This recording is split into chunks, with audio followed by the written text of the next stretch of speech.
અમરેલી જિલ્લાના ધારી તાલુકાના ગીરકાંઠાના દલખાણિયા ગામમાં આજે વહેલી સવારથી જ ધોધમાર વરસાદ પડી રહ્યો છે।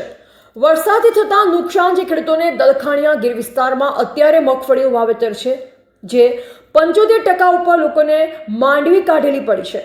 નુકસાન થશે ખેડૂતોને, વરસાદના કારણે પાકો પલળી જશે ને માંડવીનો ભાવ પણ ઘટી જશે તો ખેડૂતોને નુકસાન છે। વરસાદથી ધારી તાલુકાના વિસ્તારોમાં જે સરકાર દ્વારા વળતર આપવામાં આવ્યું છે, કપાસનું 2024નું ગયા વર્ષે દલખાણિયા વિસ્તારમાં મગફળીનું નુકસાન ટીણાબા હિરપરા જણાવ્યું, આ વખતે ખેડૂતોને નુકસાન છે તો ગીર વિસ્તારના ગામો જે 10 થી 15 ગામ રહી ગયા છે, દલખાણિયા વિસ્તારમાં એનો સમાવેશ થાય તેવું ગ્રામ લોકો માંગે છે।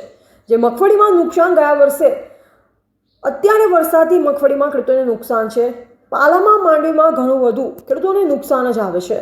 રિપોર્ટર યોગેશ સોલંકી, દલખાણિયાથી એસબી ન્યૂઝ ગુજરાતીના માધ્યમથી સરકાર દ્વારા શ્રી દલખાણિયા વિસ્તારમાં જે વરસાદ આજે વહેલી સવારથી ધોધમાર વરસાદ પડ્યો, જેથી ખેડૂતોને નુકસાન થયું છે।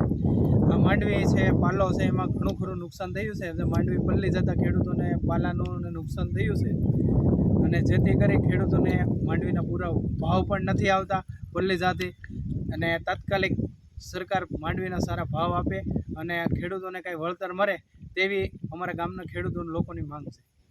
મયુર હિરપરા, ગામ દલખાણિયા, તાલુકો ધારી, જિલ્લો અમરેલી। અમારે 10 વીઘાની માંડવી હતી, એમાં 5 વીઘાની નીકળી ગઈ અને 5 વીઘાની પલળી ગઈ। હવે એ લગભગ 50% હાથમાં નહીં આવે માંડવી, બહુ વરસાદ આજ પડ્યો। નુકસાન એટલું થયું છે ખેડૂતને, જોવા પાથરા તમે કાળા થઈ ગયા અને પાલો પૂરો થઈ ગયો। પાલો કેટલાનો થાય?